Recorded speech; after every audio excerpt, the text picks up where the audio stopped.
امام زین العابدین کا زندگی بھر یہ حال تھا۔ اللہ اکبر۔ زین العابدین وہ تنہا شہزادے ہیں میرے مولا حسین کے جو پھر 95 ہجری تک باحیات رہے۔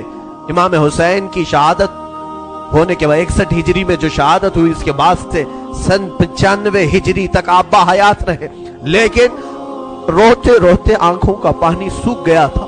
لوگ کہتے ہیں امام زین العابدین کو ہم لوگ دیکھتے تھے، کبھی وہ روتے تھے تو دونوں آنکھوں سے خون نکل آتا تھا۔ لوگ پوچھتے کہ مولا زین العابدین سجاد آپ اتنا کیوں روتے ہیں؟ کہتے ہیں کیا تم میری ہنسی کی تمنا رکھتے ہو؟ جس کے سامنے اس کے بھائیوں کو، اس کے گھر والوں کو، اس کے باپ کو کاٹا گیا ہے، اس کے گھر والوں کو کاٹا گیا ہے۔ امام زین العابدین کا حال یہ تھا کہ امام زین العابدین شہر میں جا رہے تھے اور قصاب گوشت بیچنے والا دکان میں بیٹھا ہے، گوشت بیچ رہا ہے۔ جیسے ہی وہ قریب آنے لگے، اس نے جلدی سے گوشت کے اوپر چادر ڈال دی، گوشت چھپا دیا۔ لوگ جو گوشت خریدنے والے کھڑے تھے انہوں نے پوچھا کہ اے بندے تو کیوں گوشت چھپا رہا ہے؟ کہا زین العابدین آ رہے ہیں، وہ ابھی یہاں کھڑے ہوں گے اور گوشت دیکھ کر کے رونا شروع کر دیتے ہیں، گوشت دیکھ کر کے رونا شروع کرتے۔ کہا ایسا کیوں کرتے ہیں؟ کہتے ہیں جب بھی وہ میری دکان کے پاس یہ کچا گوشت دیکھتے ہیں تو کہتے ہیں کہ میرے بھائیوں کا گوشت ایسے ہی کاٹا گیا تھا اور ادھیڑا گیا تھا۔ زندگی بھر وہ گوشت کی دکان کے پاس کھڑے ہوتے تو ان کی آنکھیں بہہ جاتی۔ اور اس کے بعد ایک روایت یہ بھی ملتی ہے کہ قربانی کے دن تھے، مولا زین العابدین ایک جگہ سے گزر رہے ہیں، ایک قصائی بکرے کو لٹایا ہے اور جلدی سے اس پر چھری چلائی جا رہی تھی۔ امام زین العابدین دور سے کھڑے ہو گئے، کہا اے قصائی تو نے بکرے کو لٹایا، پانی پلایا کہ نہیں پلایا؟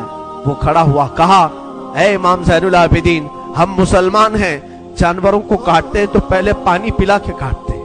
امام زین العابدین نے کربلا کی طرف منہ کیا، کہا مولا حسین مسلمان جانوروں کو پانی پلا کے کاٹتے ہیں، جانوروں کو پانی پلا کے کاٹتے ہیں، مگر اہل بیت کے کسی شہزادے کو ایک گھونٹ بھی پانی نہیں پلایا گیا اور انہیں ویسی پیاسا شہید کیا گیا ہے، پیاسا کاٹا گیا ہے۔ امام زین العابدین کی پوری زندگی ایک ایک چیز کو دیکھتے تو رونے لگ جاتے تھے کہ کربلا میں یہ چیز نہیں تھی، یہ چیز نہیں تھی۔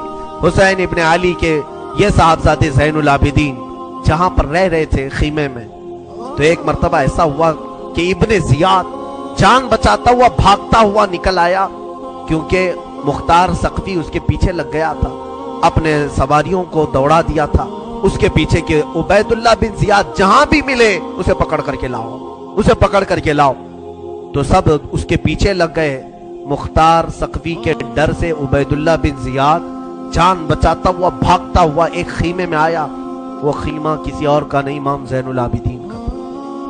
وہاں پر پہنچ گیا، آپ قرآن پاک کی تلاوت میں مصروف تھے۔ مختار ثقفی کے ڈر سے آنے والا یہ عبید اللہ بن زیاد ہانپ رہا تھا، کانپ رہا تھا۔ امام زین العابدین نے سر اٹھا کر کے دیکھا، کیا بات ہے؟ کہا پیاس کی شدت ہے، اگر تمہارے پاس پانی ہو تو پلاؤ۔ امام زین العابدین نے فوراً کھٹوری بھری اور پانی دی۔ اس نے پانی پیا اور پھر کہا اور پانی ملے گا۔ انہوں نے اور ایک کھٹوری بھری اور پھر پانی پلایا، اس نے پیا، 3 کھٹوریاں پانی پیا۔ عبید اللہ بن زیاد یہ سوچنے لگا شاید امام زین العابدین نے مجھے پہچانا نہیں ہوگا۔ اس نے کہا آپ مجھے نہیں پہچانے ہوں گے شاید۔ آپ نے چہرہ اٹھایا تو آنکھوں میں خون تھا، آنکھوں میں خون تھا۔ کہا اے ظالم تجھے نہیں پہچانوں گا؟ تیری وجہ سے میرا پورا گھرانہ لٹ گیا، میرا پورا خاندان تو نے تباہ کیا، بھوکا اور پیاسا کربلا میں تڑپایا، تجھے نہیں پہچانوں گا؟ تو عبید اللہ بن زیاد بدبخت نہیں ہے؟ تو اس نے کہا جب آپ نے پہچانا تو پانی پلا رہے ہو۔ امام زین العابدین نے کہا جو تو نے ہمارے ساتھ سلوک کیا وہ تیری فطرت تھی، اور ہم نے جو سلوک کیا ہے یہ اہل بیت کی فطرت ہے، یہ اہل بیت کی شان ہے، ظالموں کے ساتھ بھی پانی پلانے کا سلوک۔ اسی لیے میرے عزیزو آج اگر ہمیں کچھ آس ہے، امید ہے، تو رسول کے انہی شہزادوں سے کہ ہماری برائیاں 1000 ہوں گی، لیکن مجھے امید ہے کہ ان حسین ابن علی کے شہزادوں سے اگر قیامت کے دن ایک بار ہم کہہ دیں گے پانی، تو امید ہے کہ یہ اپنے نانا کے حوض کوثر سے ہمیں پانی ضرور پلائیں گے۔